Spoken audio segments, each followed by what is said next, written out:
ఆరాధనకు సహాయకరంగా పరమగీతముల గ్రంథం పరమగీతం మొదటి అధ్యాయం 4వ వచనాన్ని చదువుకుందాం. పరమగీతము మొదటి అధ్యాయం 4వ వచనం. నన్ను ఆకర్షించుము, మేము నీ యొద్దకు పరిగెత్తి వచ్చేదము. రాజు తన అంతఃపురంలోనికి నన్ను చేర్చుకొనెను. నిన్ను బట్టి మేము సంతోషించి ఉత్సహించెదము. ద్రాక్షారసము కన్నా నీ ప్రేమను ఎక్కువగా స్మరించెదము. ప్రియమైన వారలారా, ఈ దినాన ప్రత్యేకంగా ఆయన యొక్క మరణ పునరుత్థానములను జ్ఞాపకం చేసుకుంటూ ఆయనను ఆరాధించడానికి మనం వచ్చి ఉండగా మనం జ్ఞాపకం చేసుకోవలసినటువంటి సంగతులు ఉన్నాయి.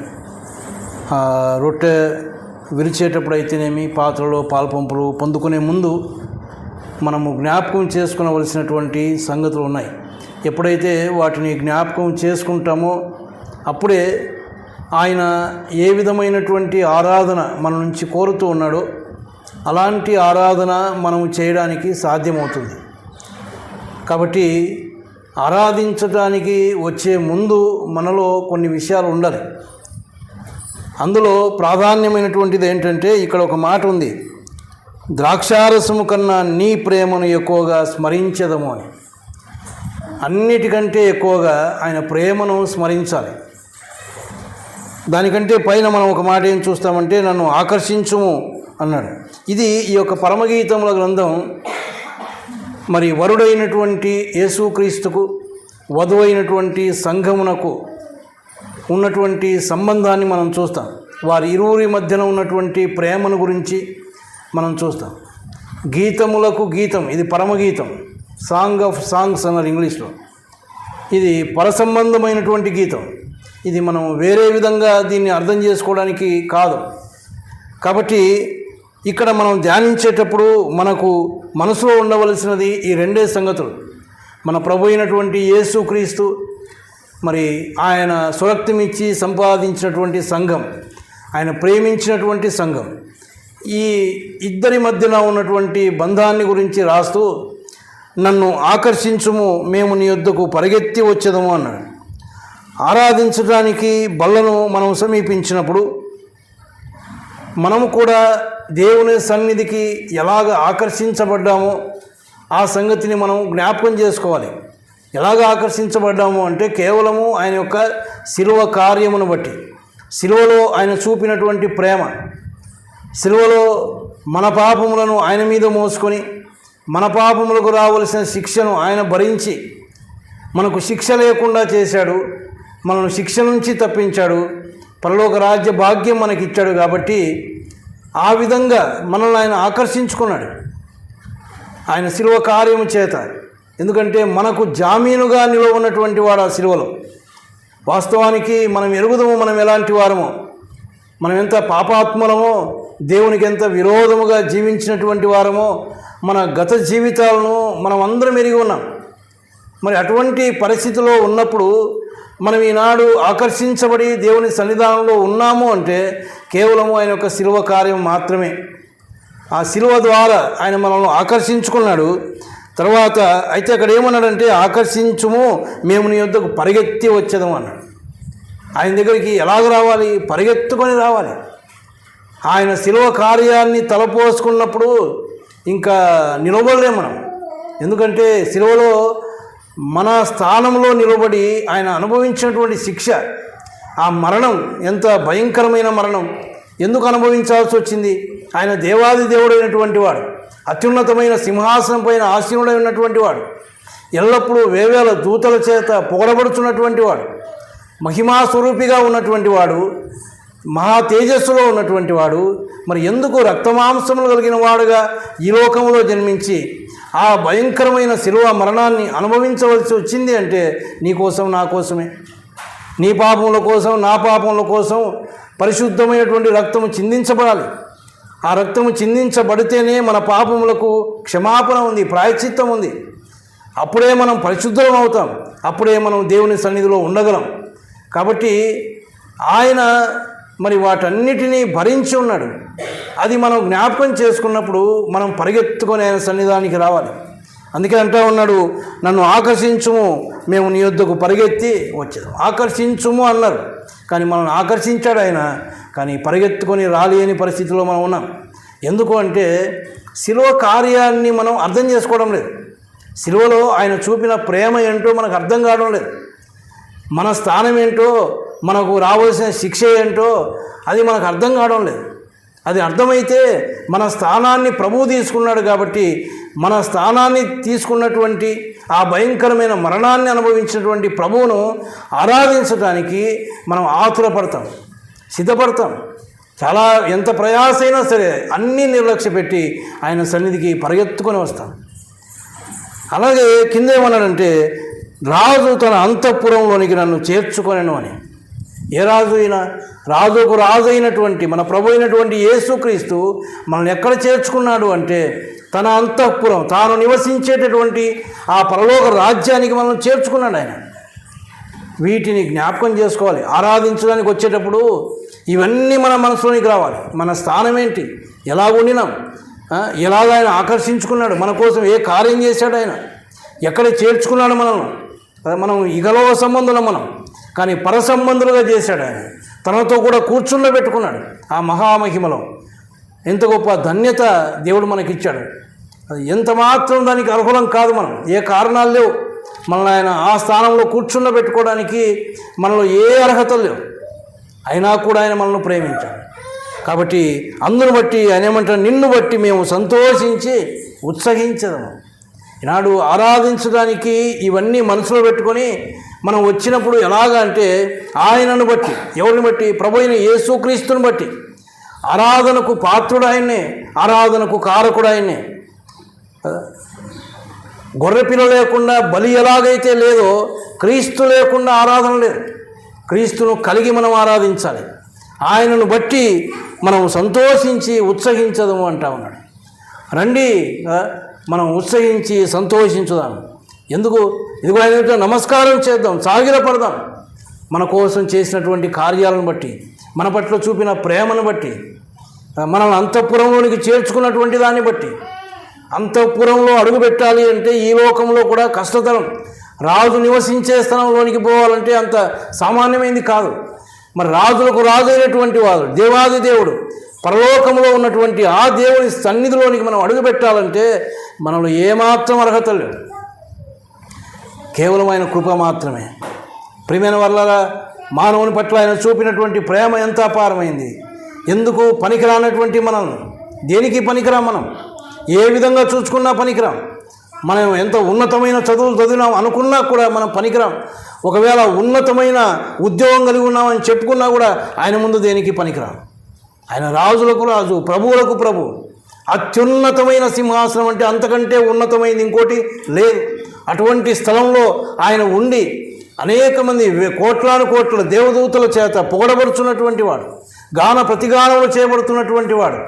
ఆ స్థానం ఎంత గొప్పది. కానీ నీ కోసం నా కోసం దాన్ని నిర్లక్ష్య పెట్టాడు ఆయన, దాన్ని విడిచిపెట్టడానికి సిద్ధపడ్డాడు ఆయన. మన కోసం దిగి వచ్చాడు, మన కోసం ప్రాణం పెట్టాడు, మనం తన అంతఃపురంలోనికి చేర్చుకున్నాడు. అందుకే అంటా ఉన్నాడు, ద్రాక్షారసము కన్నా నీ ప్రేమను ఎక్కువగా స్మరించదను అన్నాడు. పైన 2వ వచనంలో ఏమంటాడంటే, నోటి ముద్దులతో నన్ను ముద్దు పెట్టుకొనును గాక నీ ప్రేమ ద్రాక్షారసము కన్నా మధురం. ఆయన ప్రేమను వర్ణించలేం, ఈ పదాలు చాలు. ఆయన ప్రేమ మధురము అన్నాడు. ఎంత మధురం అంటే ద్రాక్షారసము కన్నా అన్నాడు. ద్రాక్షారసము అనేది ఈ లోక సంబంధమైనటువంటి సంతోషాన్ని చూపిస్తుంది. ఈ లోక సంబంధమైనటువంటి విందులు వినోదాలను మనకు జ్ఞాపకం చేస్తుంది. కానీ మరి ఇంతకంటే, ఈ ద్రాక్షారసము కంటే కూడా, ఈ ఆనందం కంటే, ఈ సంతోషము కంటే, ఈ వినోదాల కంటే కూడా మధురమైనటువంటిది ఆయన యొక్క ప్రేమ. ఆయన ప్రేమను ఏమాత్రం వర్ణించలేం, చేత కాదు మన నాలుకకు. ఎంత ప్రేమ చూపించాడంటే ఆ ప్రేమ వర్ణనాతీతం. ఎందుకంటే అట్టడుగున మనకు ఆయనకు ఏమాత్రం పొందులేదు. ఆయన అత్యున్నతమైన సింహాసనంలో ఉన్నాడు, మనం అపరాధముల చేత పాపముల చేత చచ్చిన స్థితిలో ఉన్నాం. ఆ చచ్చిన మన దగ్గరికి ఆయన ప్రేమించి వచ్చాడు అంటే ఎంత ప్రేమ. రోమియోకు రాసిన పత్రిక 5:8 అంటాడు కదా, మనం ఇంకా పాపలమై ఉండగానే దేవుడు తన ప్రేమను వెల్లడిపరచెను అని. కాబట్టి ఆయన ప్రేమ ఎలాంటిది అంటే ఆయన ప్రేమ త్యాగపూరితమైనటువంటిది. ఆయన ప్రేమ మన కోసం ఆయన సమస్తమును త్యజించాడు. త్యాగంతో కూడినటువంటిది ఆయన ప్రేమ. ఆయన్ను ఆరాధించడానికి వచ్చేటప్పుడు మనం ఏమి త్యజిస్తూ ఉన్నాం, ఏమి త్యాగం చేయగలుగుతూ ఉన్నాం ఆయన కోసం? ఆయన ఏమి కోరుకుంటూ ఉన్నాడు? ఆయన ఏమన్నా వెండి బంగారాల మన దగ్గర నుంచి కోరుకుంటూ ఉన్నాడా? విరిగి నలిగినటువంటి హృదయంతో ఆయన సన్నిధికి వచ్చి సాగిలపడి నమస్కారం చేస్తే చాలు, ఆయన సంతోషిస్తాడు. అది కూడా మన చేత కాకపోతే ఎంత దౌర్భాగ్యులం మనం. అంత ప్రేమ ఆయన మన పట్ల చూపిస్తే ఏ విధంగా ఆయన్ను ఆరాధించగలుగుతా ఉన్నాం? శాశ్వతమైనటువంటి ప్రేమతో ఆయన మనల్ని ప్రేమించాడు. త్యాగపూరితమైనటువంటి ప్రేమతో ఆయన మనల్ని ప్రేమించాడు. ఎంత త్యాగం చేశాడు అంటే అది ఎంత మాత్రము ఉన్నతమైనదిగా ఆయన ఎంచుకోలేదని మనం చూస్తాం. అది ఉన్నతమైనది కాదా అంటే అది మహోన్నతమైనటువంటిది. ఆ స్థలాన్ని మరి వదిలిపెట్టడానికి కానటువంటిది. ఎందుకంటే అది మహామహిమతో కూడుకున్నటువంటిది, పరిశుద్ధమైనటువంటి స్థలం. కానీ ఎక్కడికి దిగి వచ్చాడు? పాపలోకంలోనికి దిగి వచ్చాడు ఆయన. అంత పరిశుద్ధమైన స్థలంలో ఉన్నటువంటి వాడు ఈ పాపలోకంలో అడుగుపెట్టాలంటే ఎంత త్యజించి ఉండాలి ఆయన.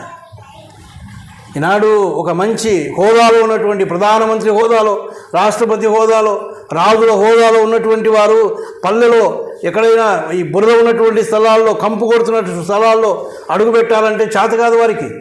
కొద్దిసేపు కూడా ఉండలేరు అక్కడ. కానీ పరిశుద్ధులైనటువంటి దేవుడు ఇక్కడ ఈ పాపలోకంలో 33.5 సంవత్సరాలు జీవించాడు ఆయన. 33.5 సంవత్సరాలు పాపాత్మల మధ్యలో జీవించాడు ఆయన. నేను చాలాసార్లు ఒక మాట చెప్తా ఉంటాను. నేను కర్ణాటక నుంచి ఇక్కడికి వచ్చిన కొత్త దినాల్లో ప్రక్కన ఆ బూతు మాటలు వినపడతా ఉంటే చేత అయ్యేది కాదు, సహించడానికి అయ్యేది కాదు. అటువంటిది దేవాది దేవుడు, పరిశుద్ధుడైనటువంటి వాడు, ఇటువంటి వాటికి అతీతమైనటువంటి వాడు ఈ పాపలోకంలో 33.5 సంవత్సరాలు జీవించాడు అంటే మన కోసం ఆయన ఎంత త్యాగం చేశాడో ఆలోచించేయండి. అడుగు అడుగున క్షణక్షణం త్యాగం చేశాడు ఆయన. అందరూ హేళన చేస్తూ ఉన్నారు, అవమానపరుస్తూ ఉన్నారు. ఎందుకు? ఆయన యొక్క జన్మం ఎలాంటిది? కన్యక గర్భంలో పుట్టినటువంటి వాడు. ఊరికే ఉంటారు ఆ జనాలు, ఏ విధమైన మాటల చేత ఆయన్ను పొడుస్తూ ఉన్నారో తెలియదు. కానీ ఏవి లెక్క పెట్టలేదు ఆయన. అన్నిటినీ త్యజించాడు ఆయన. అన్నిటినీ త్యజించాడు. ఉన్నతమైన స్థానాన్ని వదిలిపెట్టాడు. పాపలోకంలో మన కోసం జీవించాడు. ఆయనది త్యాగపూరితమైనటువంటి ప్రేమగా మనం చూస్తాం. చూడండి, ఎఫెసీయులకు రాసిన పత్రిక 2వ అధ్యాయం 4వ వచనంలో ఒక మాట చదువుకుందాం.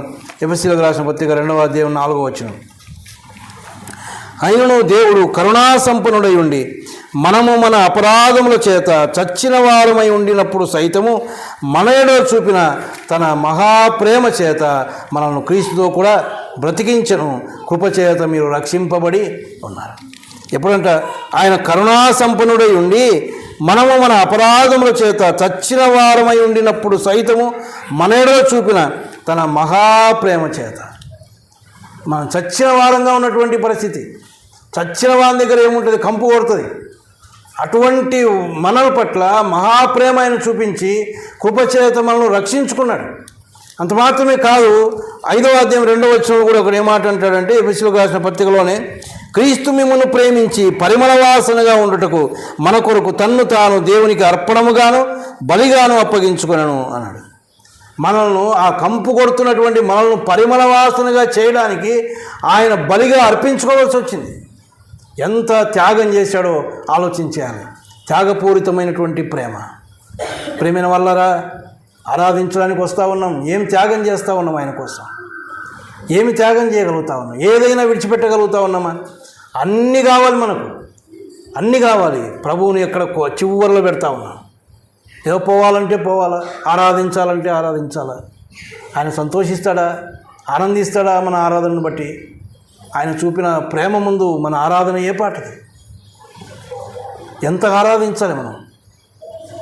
ఎక్కడో